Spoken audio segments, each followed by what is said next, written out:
Hello and welcome to another episode of AppStories straight from Apple Park. I am here with Federico Vitici, and this episode is sponsored by Click for Sonos and Elements by Real Mac Software. Hey, Federico. Hello, John. It's good to be back here in the podcast studio. It is. Here just we are. You and me this time. Just you and me. Okay. I'm maybe a little more sunburned than what I was yesterday. I told you. I went to the beach right before coming to WWDC so that I could get like a base level 10 so that I wouldn't get sunburned. I had a little bit of a tan before I got here, but I didn't want to muss my beautiful hair before we did our show. So I didn't want to wear a hat. Sure. You know? Okay. All right. You don't need hat head when you're doing a video podcast. Well, okay. All right. Tell Chris Lawley about that. Yeah, I'm sure. But it's just you and me, and we're going to do like a regular app stories. We are. We're going to talk about some of the stuff we've seen this week. It's been amazing. So on MacStories, thanks to our incredible team, Nilan, Jonathan, and Devon, back at their respective homes, they've been working on all the overviews. They've been working very hard and very late into the night, and we should thank them here because they've done a lot for us, because you and I have been running around like crazy people, not able to do any writing yet, although I hope to this afternoon. Yeah, we just were incredibly busy with other things, but they published the overviews of all the major software updates. And you and me were now in this position where we were here, but we're just still processing our like first impressions. Yes, and also just trying to catch up with all those details, because there are. I mean, Jonathan's been sending me some details, things I was like, oh, I didn't realize that was a thing. That because it is a little hard when you don't have time to read every last footnote in every last press release. But we're getting there. We're catching up. Yeah, so obviously, like, I'm going to have thoughts about iPadOS.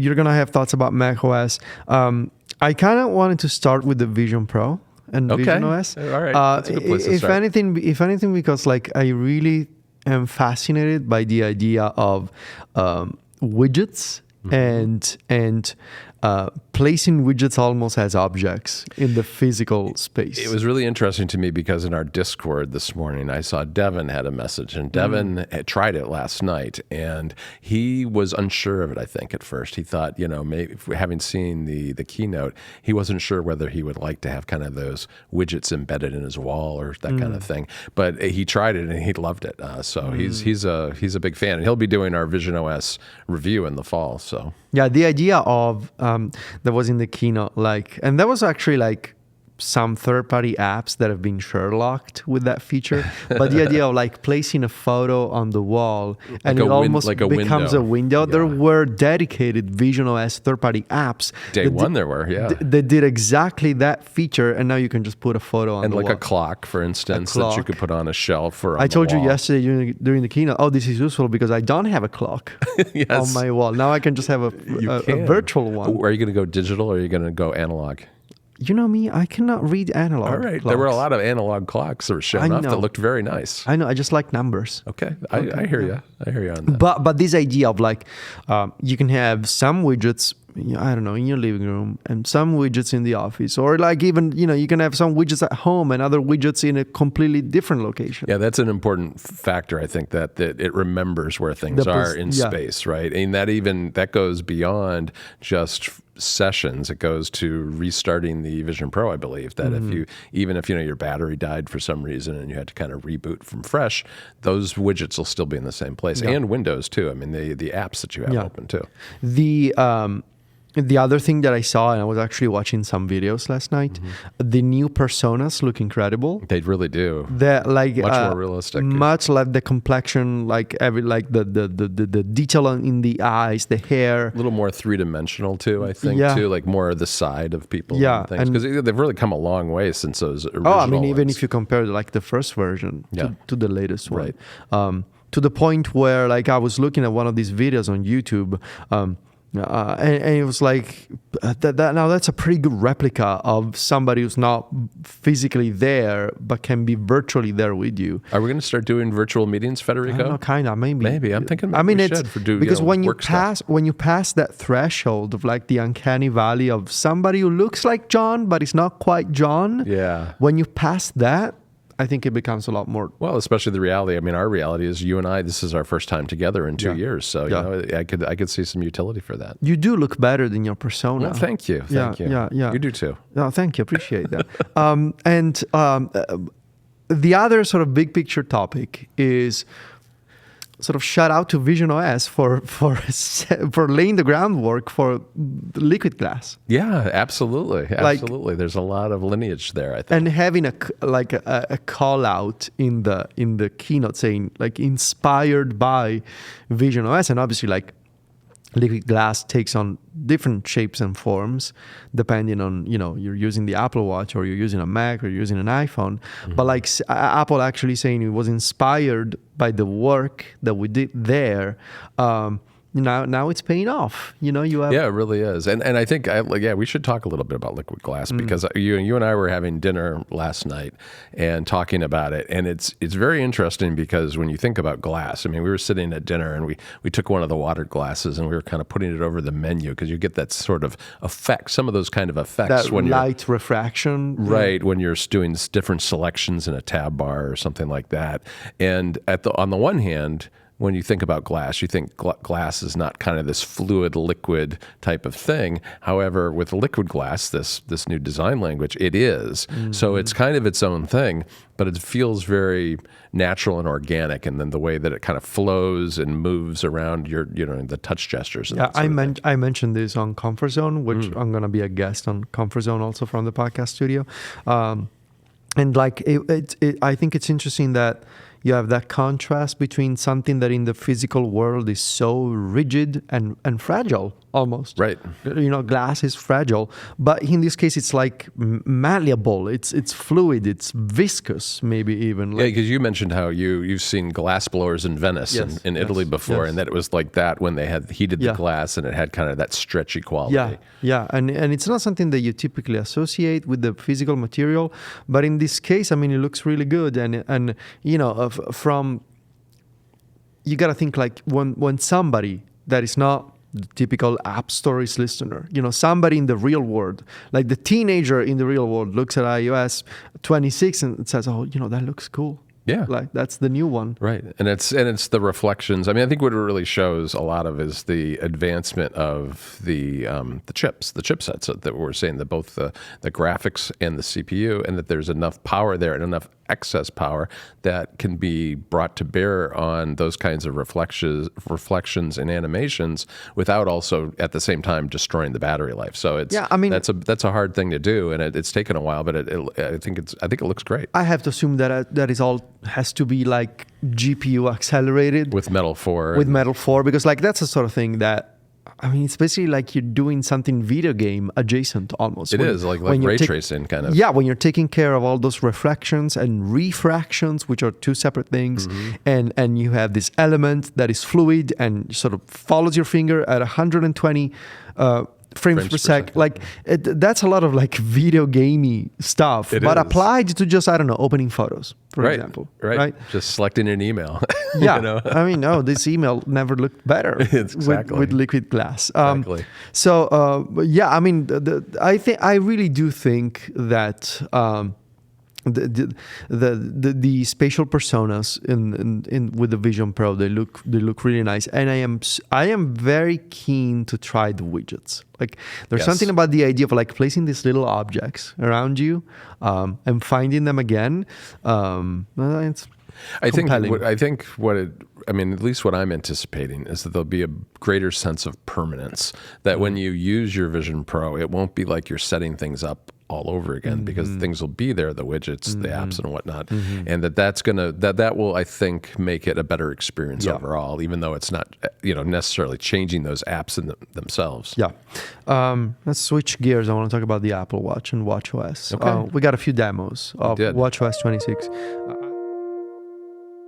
And this episode of AppStories is brought to you by Click for Sonos, the fastest, most polished Sonos client built natively for every Apple device you own: iPhone, iPad, Mac, Apple Watch, Apple Vision Pro, and now Apple TV.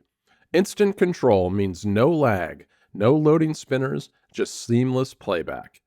Click was engineered specifically for Apple users with deep system integrations like interactive widgets, live activities, shortcuts automation, a handy Mac menu bar controller, and control center support. Setup takes just seconds. No Click account and no Sonos login required. Just open the app, connect your system, and enjoy. Effortlessly group speakers, fine-tune volume room by room, or enable volume syncing so the whole house follows your lead. You can create custom scenes for movie night, your morning routine, or a wind-down mix, and then trigger them with a single tap or a voice command through shortcuts. Click streams from all of your favorite services, including Sonos Radio, Apple Music, Spotify, Tidal, Plex, and TuneIn. Audiophiles will appreciate lossless and Dolby Atmos support where those formats are available. Plus, Click includes a ton of thoughtful extras like customizable widgets, subtle haptics, and an immersive VisionOS Now Playing view that feels right at home in spatial computing. The app is actively developed by a small indie team that really cares, shipping frequent updates and listening to user feedback. For a limited time, AppStories listeners can unlock a special deal. Get 1 full year for just $9.99. That's 30% off. Or grab lifetime access for $30, which is 50% off. Visit click.dance/MacStories to learn more and claim the offer and experience Sonos control the way it should be. Again, that's click.dance/MacStories to take advantage of this special offer. Click for Sonos. No lag, no hassle, just click. Our thanks to Click for Sonos for their support of the show. I want you to talk about Workout Buddy in a minute. Okay. I just want to mention I'm a couple. To talk about it. Yeah, the Buddy. The Buddy is the star. My buddy. Buddy's the star of WWDC. The two things I want to mention that I sort of latched onto. There's a Notes app on the watch, which is making me rethink. I didn't even bother to tell you this a couple of weeks ago. No, I know you. What? You went back to Notes from Obsidian because to what? To what? To Notes? No, and I didn't tell you because you went to Notion. Yeah, because you were going to be upset that I was using Notion again. I know. But now, between the some of the Apple Intelligence integration that we're seeing with shortcuts, and we're going to talk about that in a minute, and this thing on the Apple Watch, I'm sort of thinking, all those things that I was actually doing in Notion, I can pretty much rebuild them in Apple Notes and then now. Do it in a way that's like fits more with the way you work. I'm sure, especially with shortcuts. And sort of, I honest to God, like I didn't think I would come into WWDC being like an Apple Intelligence fan. And I'm leaving WWDC thinking, actually, I'm doing a bunch of things with Apple Intelligence. It's funny. Anyway, there's Notes on the Apple Watch. And I will say about the Notes on the Apple Watch, Federico, is that to me, having that kind of thing on the Apple Watch really kind of makes or breaks what app I'm using, because it's like you're out for a walk, you're running errands, you think of something you have to do when you go home. And it's not necessarily a reminder, but it's like an idea you have for a story or something you need to talk to somebody about. And it makes a big difference if you can just go to your Apple Watch and input the information right away. Supports dictation. Yes. So you can actually see all of your notes. I saw a demo. There was like a full note with links. So I didn't see that demo. I was so tempted to ask, can you click on the link? But I think it was hyperlinked. So I'm assuming you can click it. Was it to the web or to internally? Okay. I don't know. I don't remember. Okay. And the other thing is the wrist action for quickly dismissing a notification. That'll get me to upgrade my Apple Watch this fall, I think. I really do. That's the thing, because I am on an Ultra 1. Same here. Which doesn't support the double tap. Right. Will not support the flick of the wrist thing. Right. But yeah, those are the two things that stood out to me. Workout Buddy. So Workout Buddy, you're a runner. I am. You have been a runner. For my whole life, pretty much. Yeah. Okay. Ever since I was a teenager. Okay. What do you think of Workout Buddy? I like it. I think it's a great idea. I think it is a shame that you have to have your phone with you. Right, because it's doing Apple Intelligence, and obviously Apple Intelligence is, at the moment, cannot fit inside an Apple Watch. It's a combination of things that are going on. I mean, obviously the app is on your watch, and it's communicating with your phone, and it's also communicating with the private cloud compute. And to do that, and then it's generating spoken words encouragement to you. It's like, you start a workout and it kind of says, oh, I saw you went for a long walk yesterday. Why don't you see if you can crush this 5K today? And you go out and you do your run, and along the way, it'll give you things like your stats, what was your mile split? And this is your 100th mile you ran this year, give you little bits of information, or your heartbeat's at 95, keep pushing it, that kind of thing. And I like that. I mean, I think I've seen other apps do these kind of things before. I've never really gotten that into it myself, but I for me, I have a cellular Apple Watch because that's the whole point, is that I want to go out for a run and have my podcasts and my music with me, and having a coach with me too would be really great. Now I do, especially in the colder weather, I'll wear some sweatpants or something where I could bring my phone with me. I'd prefer not to, but I also do other kinds of workouts where that'll be totally fine, because I do take my phone with me when I go, say, for a long walk on the weekend with my wife. We'll go for 5, 6, 8 kilometer walk, and I'll bring my phone. And maybe not with her. I wouldn't listen to Workout Buddy, but if I do that by myself, I would like to get that encouragement. Yeah. You can choose between multiple voices. Yeah, there are two voices. Voice 1 and voice 2. Voice 1 and voice 2. They're always named Buddy. So it's always the Workout Buddy. It doesn't have a person name or anything. I am gonna upgrade to a new watch this year. I think it's time, because you and I both are in the mid to high 80% battery health, and it's time. It's time, I think. Before we talk about other platforms, I want to mention AirPods. Because this is a very particular thing for me. I wrote this article a couple of months ago about me discovering that I'm the sort of person who likes to talk out loud by myself, to sort of brainstorm ideas and record myself in the car or doing chores around the house, sort of just talking out loud to, brainstorm, save ideas, save some notes. You do this when you're by yourself, though, right? Not when not other in people front are of at people. Home. Okay, good. By myself, in front of the dogs. Sure. Oh, they're okay. They understand. This year, Apple is going to do better. They mentioned studio quality audio recordings on H2 compatible AirPods. Okay. I can tell you, having tested a whole bunch of wireless earbuds, despite the fact that I love my AirPods 4, they were not great for just recording myself. Right. Very compressed, very robot-y sounding voice. I am so glad to hear that they're doing better recording for that kind of purpose, for just talking to myself. Right. Well, in the demo, they showed someone doing vocals for singing. And I mean, if it's good enough for that, it would be definitely good enough for dictating your thoughts. Yeah. And for all the influencers out there, you will also be able to start a camera remote from your AirPods. So if you're recording a video, got your selfie stick in front of you, got your iPhone on a gimbal or whatever, you can start a video from the AirPods. Yeah. So, no need to mess around with that. Yeah, I think those are cool features. There's a couple of the smaller things, but I think that those are both great. Yeah. TVOS, is there anything that we should say about TVOS? It's getting liquid glass. Yeah. You can't really tell that it's, kind of. Well, there's a couple of things. I think that in a way that tvOS had that kind of look a little bit before in terms of the depth, not so much with the reflection, I don't think necessarily, but so that there will be a difference there. And I think I'll have to see it to really get a sense for how much different it is in terms of the design elements. But there is like new poster art when you're going through, sections with lots of movies and TV shows. There's a change in the way the artwork looks that I thought looked really nice in the keynote. I haven't, when we get home, I'll probably put on the beta and check it out, but I haven't done that yet. Yeah.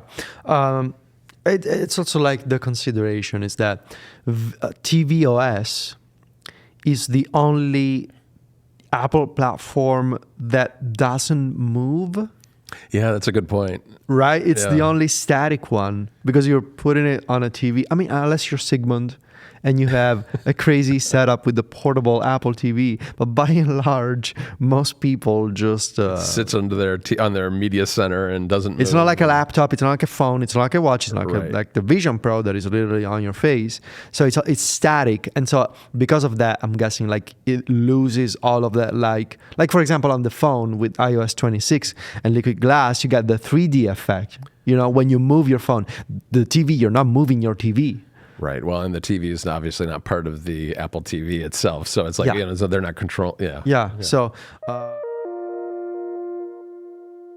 This episode of App Stories is brought to you by Elements by Real Mac Software. Elements is a modern drag-and-drop website builder for the Mac that just launched after more than 3 years in development. Its powerful WYSIWYG editor lets you build fast, responsive static sites visually, no code required. Every project is fully based on Tailwind CSS. That means no code is required, but you can also dive in deeper whenever you want. When you export your site, you'll have a clean, static website you fully own and can host anywhere. That gives you the kind of control and flexibility that will free you from the whims of platforms that don't have your interests at heart. Elements is the next generation of the beloved RapidWeaver, but completely reimagined from the ground up. It's built exclusively for macOS and features an elegant native user interface. The app comes from a team with 20-plus years of experience creating well-known Mac and iOS titles like Clear, Little Snapper, Ember, Courier, and Squash. Plus, it's updated every single week based on user feedback. You can even follow the team's weekly dev diaries on YouTube to see what they're up to. The entire development process happens in the open, so users help shape the roadmap on the fly. Elements is made by indie developers for indie developers, designers, and makers who care about quality and control. Be sure to check out their library of ready-to-use templates, components, and the app's included Markdown CMS. Visit elementsapp.io today to learn more and use the code MacStories at checkout to save 10%. That's elementsapp.io and the code MacStories to save 10% at checkout. Our thanks to Elements by Real Mac Software for their support of App Stories. All right, macOS Tahoe. It's macOS 26, but it's also Tahoe. Yes. All right, so it's got dual names. That's an easier one to spell, and I appreciate that. At least, which one was not your favorite? You didn't like Sequoia because I don't know, for you Americans, it's like a problem to. Sequoia is very hard in my head to Okay. I mean, I learned very quickly because I wrote that review and I had to spell that out like millions of times. So yeah, I got used to it. Do you remember all of the names? No, not in order. It's just too hard. Sequoia. So going back in time, Sequoia, Sonoma. Capitan is way back there. No, El Capitan is way back. No, I know. I remember Mavericks. That's when I started. Remember Mavericks? Yeah, Mavericks. Nobody remembers. No, Anyway, I was at WWDC for Mavericks. I think that was my first WWDC. Yeah? I think so. Yeah. Okay. I think I did like a Mavericks review myself on Mac Stories. I used to do macOS reviews before iOS ones. Times have changed. So anyway, what do you want to talk about macOS? I want to talk about Spotlight because that's the big one. It's really the big one. I have never really been much of a Spotlight user because I've always felt like there were third-party apps that fulfilled my needs better, and that has been apps like in the past, like LaunchBar or Alfred or maybe Raycast, and most recently it's been Raycast. But you wrote recently about Sky. And Sky has some launcher qualities to it, but also is focused a lot more on automation. And where I think I'm going to kind of head towards, at least for the summer, is a combination of Spotlight and Sky, because I want the Sky for some of the AI and automation tools, and I want Spotlight for some of the same things, frankly. But I just like where Spotlight has gone, because for a long time, Spotlight had... it was able to find information for you on the web, it was able to launch your apps. There's a lot of things that it did, but now we're getting the app intents coming directly into Spotlight. And that's a big deal, I think, because one of the things that I've thought about with, Apple Intelligence coming to Siri eventually is that I love that idea, but I don't want always to be talking to Siri to do automation type things. I mean, there's a variety of ways. It depends like what context you're in, whether you're walking around your house or whether you're sitting in front of your Mac. And having Spotlight, where if my hands are already on the keyboard, I can just very quickly trigger an automation based on the kinds of actions that we're familiar with already from shortcuts.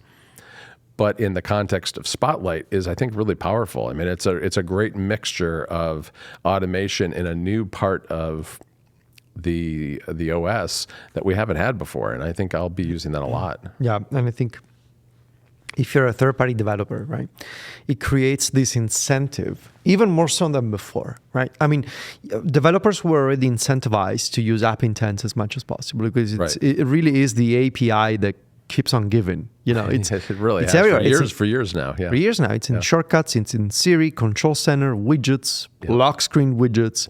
Home screen. WatchOS, literally everywhere.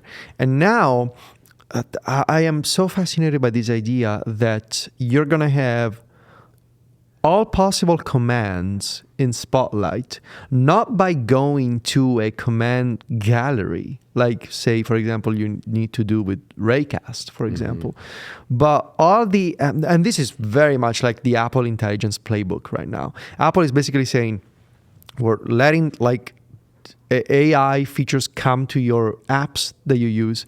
And I mean, probably that's a convenient thing when you don't have a large language model chatbot UI.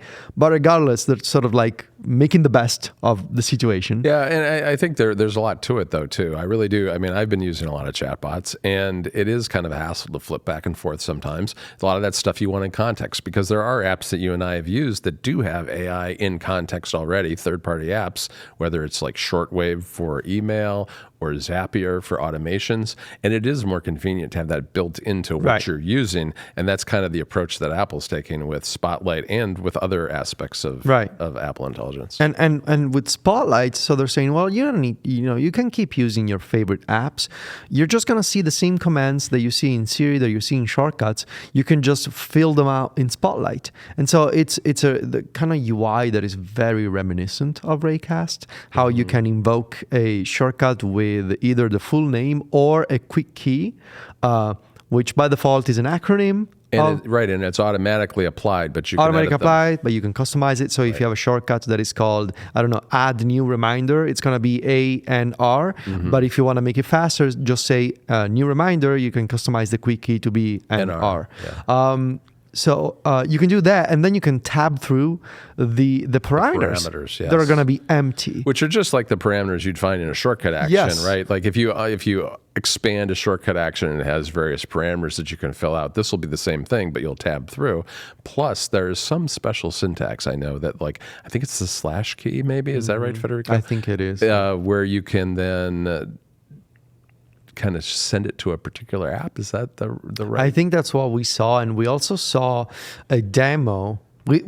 We saw a lot of demos this week, so our memory is kind of fuzzy. It is a little because we have a lot. That was one from early yesterday, it was only 24 hours ago. The combo of keynote, State of the Union, briefings, podcasts, demos, all together with very little food and very little coffee, and jet lag. It's not great, but I'm gonna try my best. We saw a demo of that Spotlight integration pulling in from the context of the currently active app. Right. Which is sort of similar to what we saw with Sky, right? So I think it's fascinating that different teams at different companies are all sort of going in the same direction. Because, it's a good idea. When a good idea is a good idea, everybody's going to do it. Right. So I think I am so jealous that Spotlight is just on macOS. Yeah, it is a shame that it's not on the iPad, but you got to have something to wish for next year. Well, you gotta leave people wanting more. That is always the strategy, It is. And this year it's Spotlight. But no, I really do think, and there's a bigger conversation maybe to be had about third-party developers are gonna continue making Apple platforms better, because I mean, Spotlight, sure, it's gonna have actions from built-in apps, system apps, but it really shines when you connect that to your third-party apps. Yes, and I don't think like launcher apps are really going to go away because of this sort of thing. Personally, I mean, for instance, Raycast connects to a lot of web services, which I think it may end up doing better in the long run than Spotlight can do. But all that said, we haven't tried it yet. That's kind of the caveat to all this, is we've tried very little so far, other than some of the iPad things I know you and I have poked around at a bit. Going just by my recollection at the moment, we got live activities on macOS 26, which is nice. Yep. Obviously, liquid glass, which I think of all the platforms, maybe macOS is the one that needs a little bit more work. Maybe. It looks kind of janky. Everything, look, it's beta 1. Everything is I need to spend some time with it. And I'm not, I mean, one of the problems is when you're here, it's like, I'm not going to put a beta on my Mac right now because I've got some podcasts to produce and things like that, and I can't really afford any bugs that might be hiding. I put it on my iPad, but I didn't put it anywhere else. I still have my phone. Same with the phone, but that I think it'll be interesting. The live activities are nice because it integrates with the iPhone mirroring. Yes. So if it's like, say you're getting a live activity for an app like Flighty, and I'm like tracking where you come in from Italy or something, and I can then click on it, and it'll open up the iPhone mirroring and get me right into the Flighty app, which is nice. You got the tinting of the UI, similar to iOS from last year. The new clear look for the... There's a lot more translucency. Especially on like the sidebars.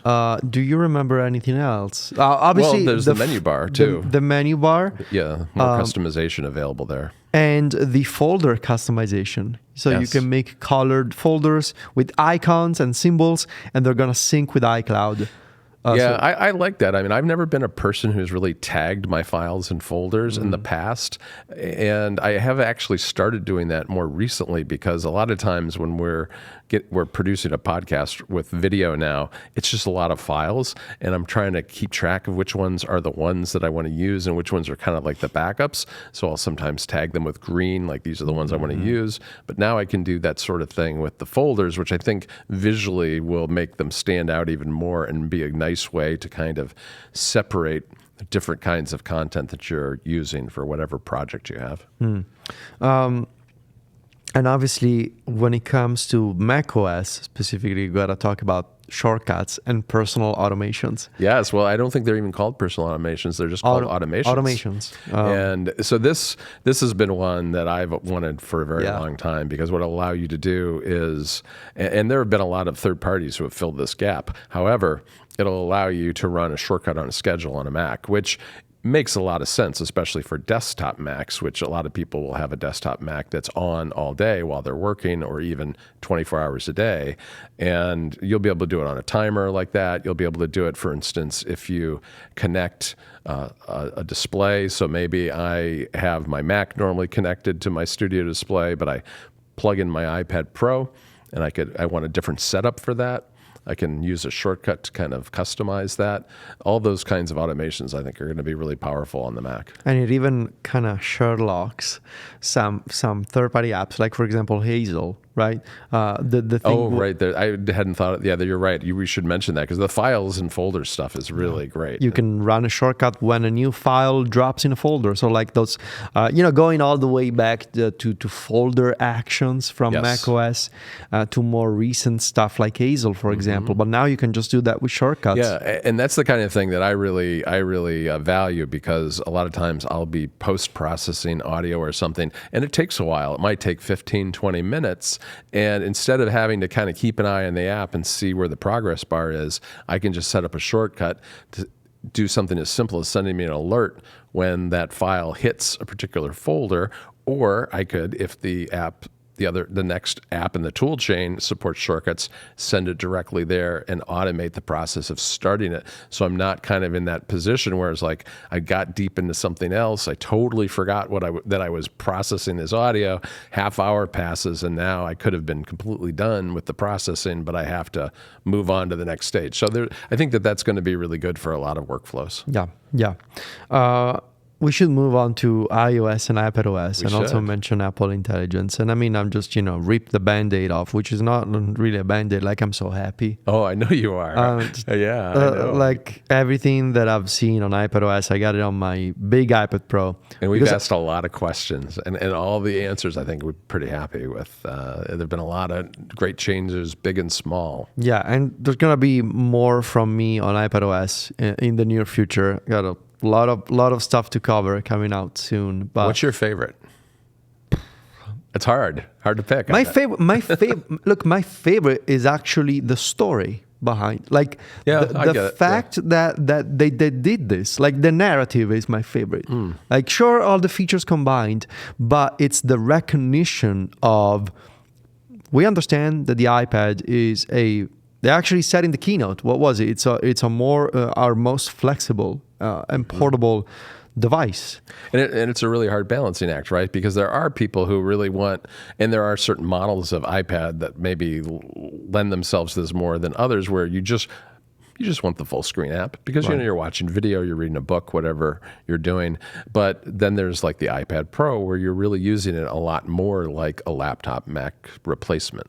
Yeah, that has to be my favorite thing, because look, it's easier to design something that has a very specific user and a very specific use case in mind. Right. Like obviously all kinds of design is hard, and it's easy to talk about design. It's much harder to do design. Yes. But it's even more complicated.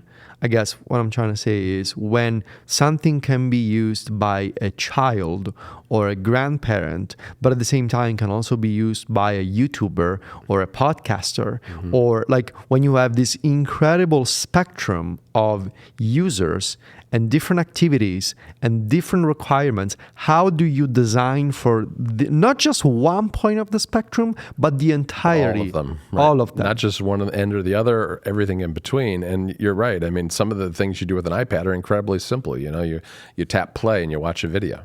Yeah. Or, you're trying to record a podcast like you've tried for years. And now you've got the tools to do that a lot better. And so the fact that Apple actually acknowledged, like, we understand that we need to do this, and the two natures of the iPad need to exist at the same time, and we think we can do a good job at balancing them. That is my favorite. Like the narrative behind it is my favorite.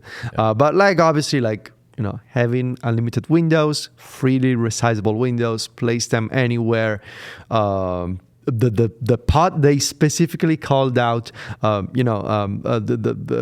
all the podcasters out there, being able to record a local audio and local video when you're doing like a Zoom call. Yeah. That has to be like, it's the sort of thing that I mentioned, like going back how many years ago? Yeah. Probably in 2018, I think I did my first story. Me and Jason Snell were both trying to solve this problem of like, how do you record a podcast on the iPad?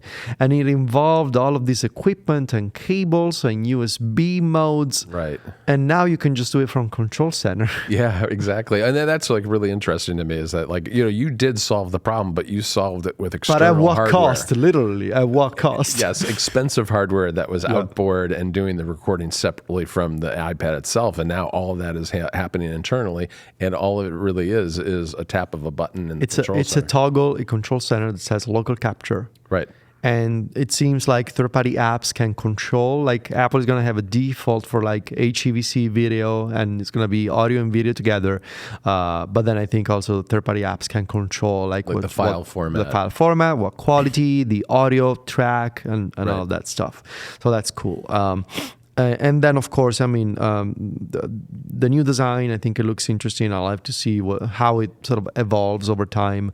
But just in general, the overall iPad story of Apple saying, took us a while, but we think we now have this compelling narrative for the same device can be both simple and intuitive in full screen with touch, but it can also be more complex for the people that need it without having to run macOS. That is not what they said, but it's basically, reading between the lines. Yeah. Yeah, and there's a lot of other little elements that play into that. The fact that there are a lot of gestures that are built in that allow you to tile your windows, so you're not always just precisely dragging them into a particular size. And it remembers those things between sessions, between reboots.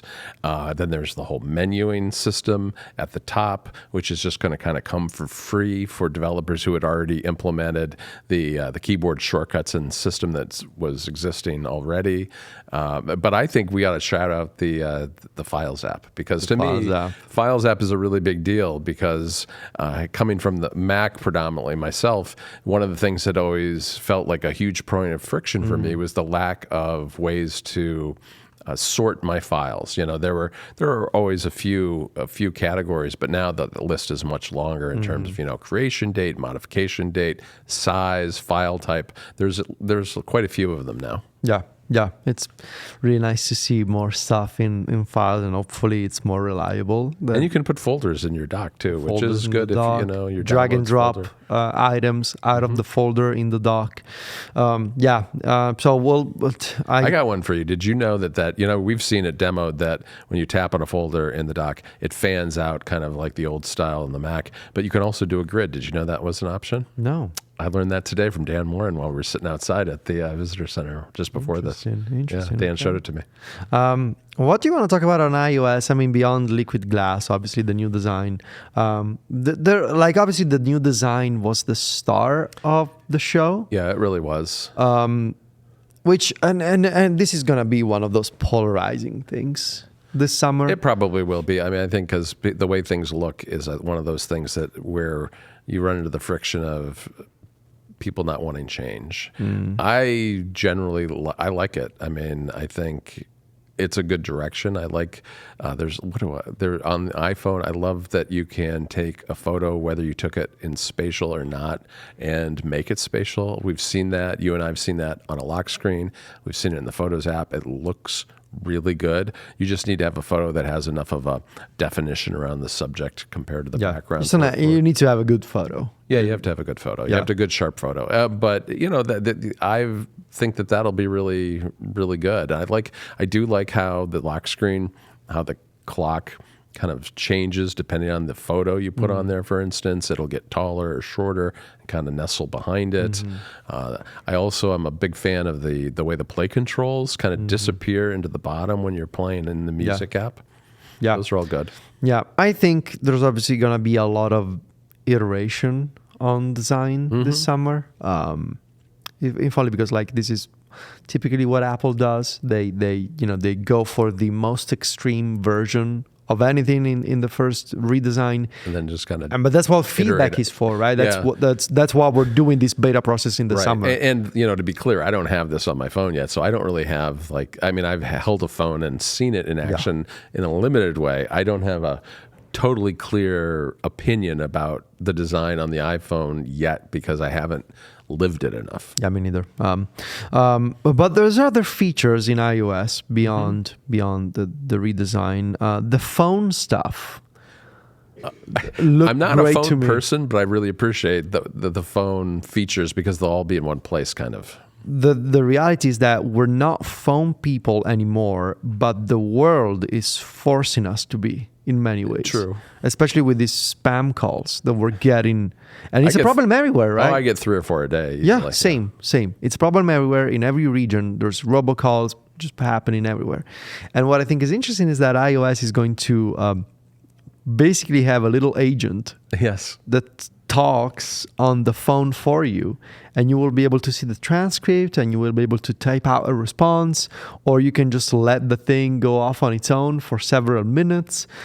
It's going to be able to detect hold music, right? So it's going to be able to put that phone call in the background when there's music being detected, and when a real support agent comes on, you will be able to pick up. It rings you back, essentially. It tells the person, wait a second, and then you come back. And I don't know about you, but a lot of times, just before I came here, I forget what it was. I had to call up, a doctor's office or something, and I was on hold for a very long time, and I just kind of prop my phone at the base of my Mac and try to keep working. And you keep hearing the music though, right? Right, and you have it on speaker and you have it turned up, and it's kind of distracting you from whatever you're doing. I think that this will be a really nice way to deal with those kind of calls. Yeah. In messages, we got some, let's face it, WhatsApp-inspired features. Backgrounds, which apply to the whole conversation, so you can to the whole group, especially if you're and anybody can change them too. Anybody can change. So we're going to have some battles, I think. We're going to have some battles, and you will be able to do polls, which is another WhatsApp or Telegram feature. Now you will be able to do polls in iMessage. All nice changes, I would say, and also typing indicators in group chats. Yeah, that's nice. And then you'll be able to see exactly who that's typing, whether it's Federico or me or whoever. Photos. Unfortunately, the redesign didn't stick from last year. I loved it. I did too. I guess enough people complained. I even liked the very first version. I loved the first version with the carousel at the top. Right. I guess we were not in the majority of people who preferred having a grid of photos by default. Yeah. So Photos is going back to having the grid, but then there's going to be just one tab, which is Collections. So basically all the fancy stuff that Apple was doing. It's in Collections now. Right. It's in Collections. Yeah, which is all right. I can see that. A lot of people... I do use the grid a lot just because we're unusual because of screenshots, right? You just want to get to the most recent thing in your grid. But I know from my family, they really like the Collections, especially the on this day, and it'll be photos of a vacation maybe you took a year or two ago. Yeah. Safari and the redesign from iOS 15. I haven't looked at that much. Back. What do you think? Yeah. I've only seen it I don't have it on my phone. Yeah, I haven't really looked at it yet. It looks to me like it's better than it used to be 5 years ago. In the betas, right? There was 5 years ago, there was a very big redesign, and then it got kind of walked back. But that design with the floating top bar at the bottom is back. Now, floating top bars are back in a bunch of places. They are. And I actually, I like it. In music, it looks nice. Yeah. That's one of the things that I really want to check out this summer. Spend time with music, spend time with they're Notes, I think, aren't they in Notes? No, Notes doesn't have tabs. Photos. Oh, right, that's true. Clock, voice memos, all these apps that have tab bars on the bottom. Yeah, on the bottom, they're gonna have search at the bottom. They're gonna have this new style for tabs, and also see when and if Apple sort of changes the look based on feedback. But Photos is gonna have the grid by default. And now we only have about 10 minutes or so left, and I wanted to talk about Apple Intelligence. Yeah, we should. So there's no Siri LLM, there's no chatbot UI, but there's a couple of key things that I want to talk about. Okay. So the first one is Apple is opening up the foundation models to developers. Right. And users in a couple of different ways. If you're a developer, there's an Apple Foundation Models framework. They published a new blog post. I was reading the blog post. Hopefully there's going to be a paper. Is this on the machine learning or this is on the machine learning blog. Right. There's no paper, actual white paper yet. Hopefully it's just a post right now. And I skimmed it last night. I was quite tired, but I was spending time reading the post. This is what he does after we go to dinner, and it's almost midnight. This is what I do. I read about parameters and LLMs. So they have an updated version of the AFM on device, the small one, 3 billion, compares favorably to some of these small Qwen models, for example. And they have a bigger version, which is Apple Foundation model on server that runs on private cloud compute. Yep. But the same, it's based on a new design it's called parallel track mixture of experts. Okay. Now the MOE, the mixture of experts, is not a new thing. We saw, I believe, Llama 4 and Qwen. All those models were based on the same architecture, where you're not activating all of the parameters. I think Claude might do something similar too. I think Claude is also doing MOE. You're not activating all of the parameters of the model all at once. You're just basically chunking the input from the user into multiple tracks, and you're activating just the necessary parameters. And the AFM on server is about 17 billion active parameters all at once, which is about the same size of the Llama 4 Scout, which is a small model. Yeah. if you ask me, I've tested the responses from Apple Private Cloud Compute. I prefer its responses to Llama 4 Scout. I really do think Llama 4 Scout is a bad model. Anyway, so developers can use those models in their apps. They can prompt the model. Yeah, that's something that I don't think you and I expected, right? We thought maybe there would be guardrails built in. I mean, there are guardrails obviously built into these models, but guardrails in the sense of very specific use cases based on APIs that would funnel the kinds of things you could do with the models. Whereas what you can do in code now, a developer can do a custom prompt that's very specific to the kind of thing they're doing for their app. Yeah. So they can do that in Swift, and I think it's fast. I was not expecting Apple to just be able to say, yeah, you know what, just prompt the thing. Yeah. It can even create content. Like there was a demo we saw where it was like a travel app, and the person asked for an itinerary to a location, and the prompt went and found a bunch of information about that location and created a nice little summary of what you might want to do when you visit it. Yeah. A lot of changes to visual intelligence.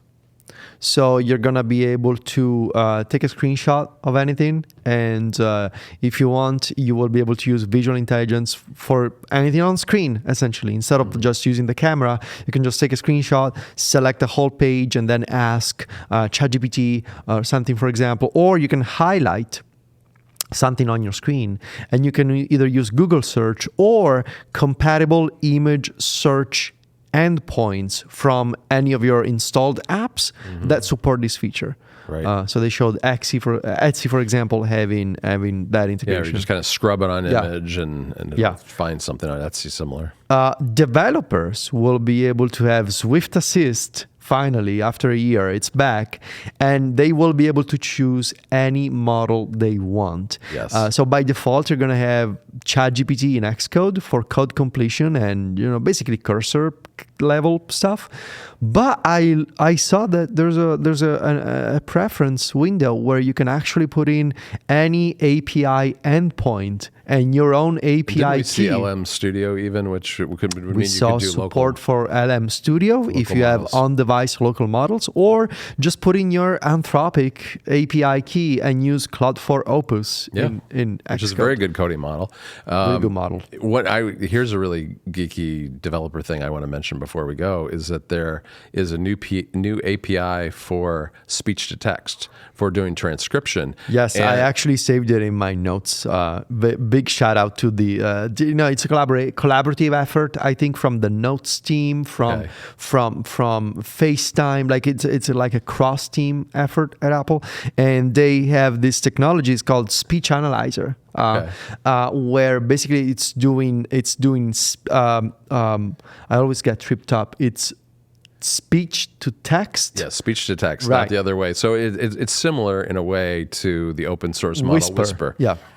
Yeah, and it's doing that. But from what I've heard, it's significantly better than Whisper, because Whisper is a few years old now. It hasn't been updated in a while.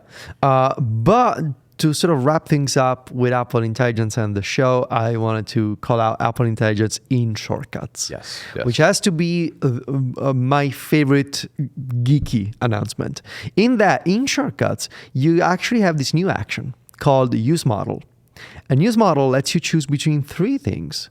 You can use ChatGPT, or you can use the on-device model, or you can call the private cloud compute model directly. Get the bigger model. And it's not just that, because I was doing some research this morning, some tests, and then I did some reading. The fascinating thing here is that Apple trained this model and this action to actually understand Shortcuts variables. Right. To actually understand. Explain what you mean by that, because we talked about this morning over breakfast. And it's kind of hard to explain on a podcast. But you have an example. I think you can probably use one of the examples. I use an example, and there's more examples that I can mention. So I put together this very simple proof of concept. 2 actions. The first one is get all my notes from this folder. So I have a folder in Apple Notes with some notes inside the folder. Right. And then the use model action. And you can prompt the model in the use model action. And there's a text field where you can write your prompt. And I asked, hey, you're going to take a look at a folder of notes, and you got to tell me which one is relevant to what I'm asking you to find. And later I asked, find me the note about John. Because I have two notes. One was called like something Chris, and the other was something John. Okay. And I asked the model, tell me which one is about John, but give it back to me as an actual note, like as a native shortcuts variable about the note. And it did that. Like when it gives you the response, it doesn't give you like the title of the note, like ChatGPT would do, for example. Right. And it doesn't just give you the text from inside the note, pasted into like a text field. It's the actual variable object with a thumbnail. It's like the object in shortcuts that contains... That represents a note.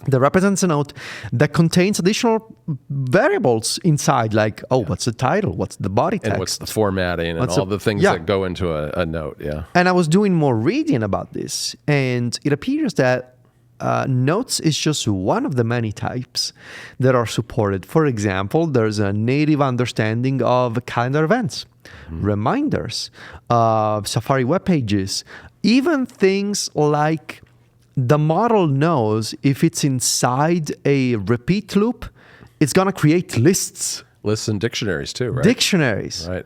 So there's all kinds of things that, and to me, this feels like validation for this idea of what I personally have been referring to as hybrid automation. But this idea of combining the best of classic automation and classic scripting.